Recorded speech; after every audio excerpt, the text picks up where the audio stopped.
You got my motherfucking money. No money. You got my motherfucking money. Huh? What my money? I got your money. You got He's my friend.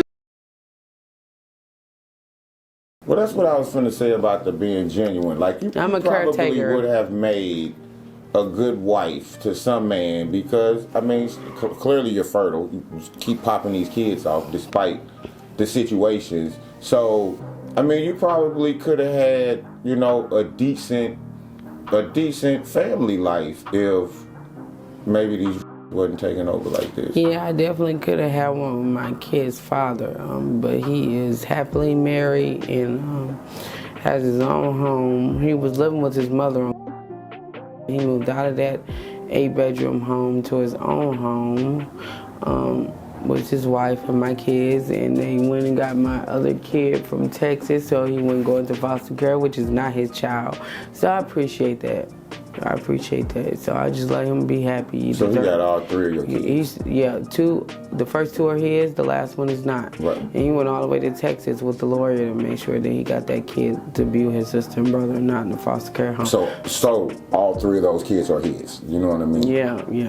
So I'm appreciative. I'm thankful for having a good my kid's dad being a good father.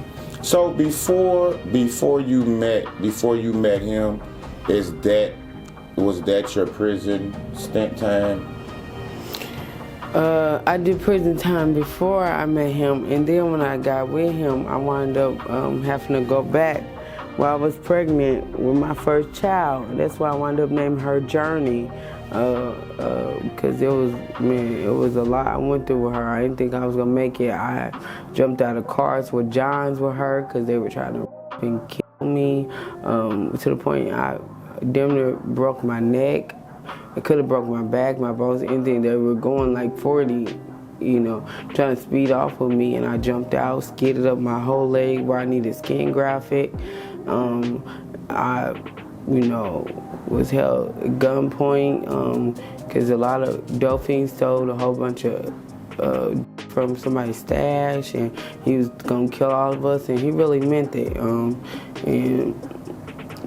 Then I had to do the rest of my time and max my time out on my sentence because I kept dropping dirty pregnant, and so it was a lot I went through with her. So I named her Journeyland. It was a hell of a journey with her. So I had already did time before I met him, and then I met him and I had to finish the rest of my time. He held me down the whole time, which was like 23 months or something. It was a long fucking time. I was going crazy. So why did you, Erica, okay, now, let's kind of flip to him. Why you kind of play him like that? Because it sounds like he was a good dude. He done held you down.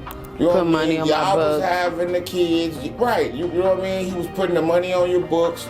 You know what I mean? Even the situation that, you told us before where he was kind of aiding never had a real relationship.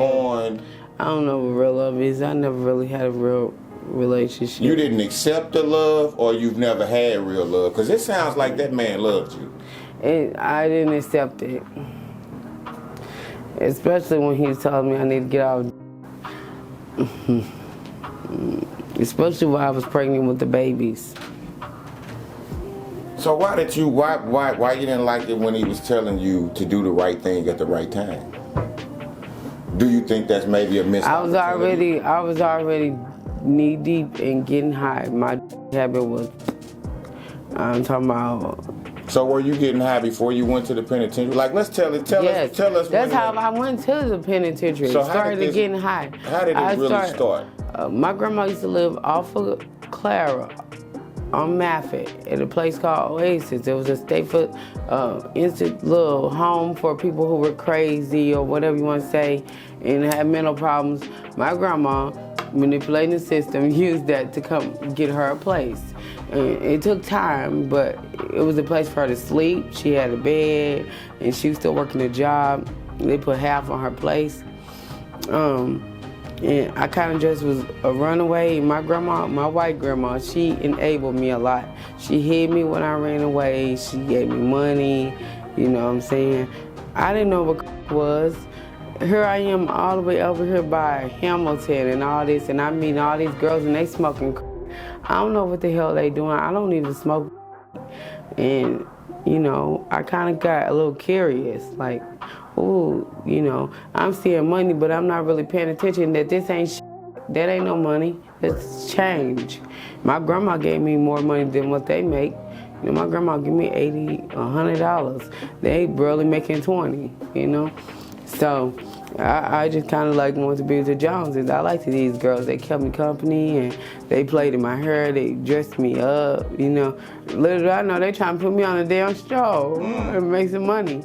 And it was two women. I won't say their names for confidentiality, but those two girls, they did sell me. And I'm pretty sure they made a lot of money off of me because I was only like 17 years old. 17 years old. But it wasn't them who got me on. They always told me, no to the, that's how you gonna make more money. Even though eventually they started getting high with me, it was a man who got me strung out. He seen me out there, he seen me young, he seen me fresh, and I think what he thought he was gonna do was pimp me, but I'm too street smart for all that shit. So how did he get to trick you though? You just was curious and tried it, or he just like, you know, the high is good, like a little buzz, you know. When I hit it, it was a feeling I never explained. It was like how you eating ice cream is good. You just keep on eating it like something you like, and you keep craving more and more of it. When I hit it, I just wanted to keep on doing it right then and there. But it was moving so fast, you know. It's hard to explain. I hate I ever tried it. Well, people say that that's that high that you always chasing. So it was like, you know, you felt it. That was, at that point, that was the start of your addiction. 17. Did you start at 17 or you just stay with, you know? No, I started at 17. So you really been on this for, yeah, this has been a journey for you. Let's just say that. So,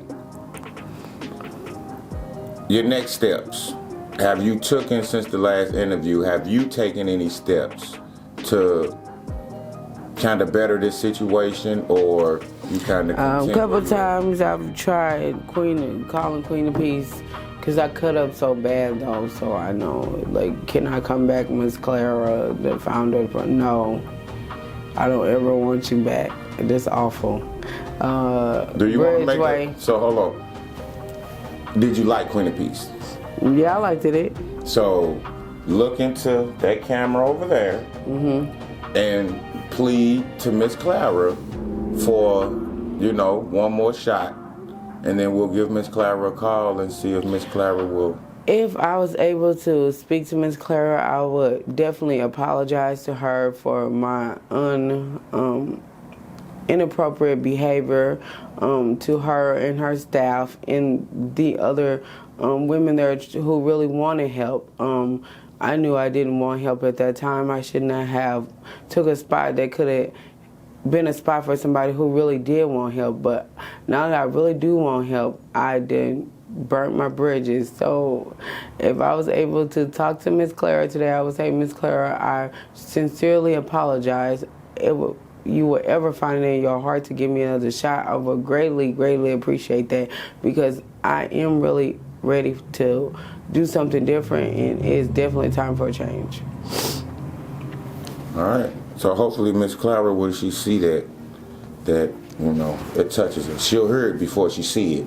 But hopefully we can get you a shot, Erica. I'm not gonna hold you up too much longer. The message that you gave the people in the last video was an A1 message, so you don't necessarily have to leave them with a message this time. But is it anything that you would like to add to this interview that maybe I left out that you would like to let the people know about? Not really. But I would like to say that when you're substance abusing out here, it does get overwhelming. Just try to take it one day at a time and live for that day, and then you'll see tomorrow. That's all I have to say. Because I've known a lot of people who've committed using drugs as well. And it can make you push you there. And I do not condone to suicidal things. I've heard a lot of ladies out there, believe it or not, say suicidal things. And I just really cling to them and try to let them know not to get overwhelmed, don't jump the gun, you know, kind of help them see the bigger picture. So, real quick, I guess we can keep it rolling just a little longer than we kind of touched on something. So, going through those type of situations right there, how is it where, like you just said, you know, you hearing them with those thoughts and you're working? They actually want to carry them out though. Right, I don't. But sometimes, listen to me, sometimes even with those thoughts, you know what I mean, it comes in a different fashion. So, you know, normally, like, because they're getting high. So if you're thinking like that and then you're getting high, the likely chances of you maybe overdosing at that point would really be high because, I mean, you would overdo it to try to take yourself out. So yeah, I've seen a lot of people overdose after they said some things like that. We just had a lady overdose in our vacant building, and it took a lot to bring them back. Narcan, 1, 2, 3 Narcans. It was horrible. Yeah. So have you ever overdosed, or you're not on overdose type drugs? No. I'm not really on the overdose on drug. that. If you overdose on that, you gone. Right. Yeah. Your heart bust. You bust. Stop. That's it for you. You're gone. So let's not say that. No, I never overdosed on. No, I was just asking. But somebody have gave me and portrayed like it was, and I overdosed on that 3 times while I was pregnant with both first two of my kids. Twice with my first baby. That's why I said journey. I've been through a lot with her, and once on the last one. Sold it to me like it was. And I was in the hospital for 3 days. I was in a coma. So was that not enough for you to be like, damn, maybe that was a sign for me to say this is it? No, because it happened twice more after that. Well, that's what I'm saying. Like, maybe the first No, time... I just think I got 9 lives. Like, I'm invincible. Like, y'all can't kill me. Like, I know when somebody give me on, like, I'm going to beat it. Well, you done already used up 3 of them then. Yeah, I know. Oh. Well, all right, Erica, we're gonna go ahead and let you get out of here. It was nice. I don't be liking this because, Erica, every time the interview is almost over, see, now you smiling. The whole time we've been talking, we ain't got no smile out of Erica, we ain't got nothing. Then as soon as it's over with, Erica just because I get to go way back to my little life. Yeah, I have a significant other that's, where you at? Well, understanding that situation, too, because he probably waiting on you to bring something in. So Right. We're going to go ahead and let you go. We'll let you get out of here. Once again, I appreciate you. I thank you for coming through, sharing with the people, and hopefully... It's been a pleasure. We can get another one, you know, give them an update once. I'm more than happy to give you another interview. No, I mean, give the people an update. Not just, we don't want to keep doing interviews. We want to, the goal is to let people understand who you are, really get that feel for you, and then be able to jump on that journey with you. But we just want to see you do great things, Erica. So with that, I'm going to let you go. You know what I mean? You're a busy woman. Thank you. I'm going to need it. They need me. A needy woman. Thank you.